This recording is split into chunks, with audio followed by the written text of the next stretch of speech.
वो शादरा पुलिस ने की है। मवेशी चोरों को जो है वो गिरफ्तार किया गया है, क्योंकि ईद उल जुहा के मौका पर शहरियों की कुर्बानी के जानवर चोरी करने वाले ये गैंग जो है वो मुतहरक हैं, जिनके 3 मुल्जिमान को गिरफ्तार किया गया है। मुल्जिमान में अब्दुल रहमान, उस्मान और राशिद जो है ये शामिल है। ये मुख्तलिफ 6 लाख मालियत के जो है वो जानवर जो है वो मवेशी चोरी किए थे, जो शहरियों ने अपने घरों में बांध रखे थे।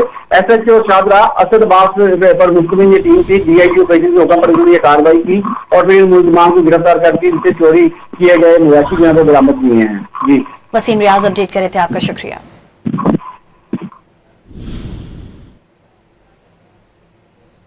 वो शादरा पुलिस ने की है। मवेशी चोरों को जो है वो गिरफ्तार किया गया है, क्योंकि ईद उल जुहा के मौका पर शहरियों की कुर्बानी के जानवर चोरी करने वाले ये गैंग जो है वो मुतहरक हैं, जिनके 3 मुल्जिमान को गिरफ्तार किया गया है। मुल्जिमान में अब्दुल रहमान, उस्मान और राशिद जो है ये शामिल है। ये मुख्तलिफ 6 लाख मालियत के जो है वो जानवर जो है वो मवेशी चोरी किए थे, जो शहरियों ने अपने घरों में बांध रखे थे।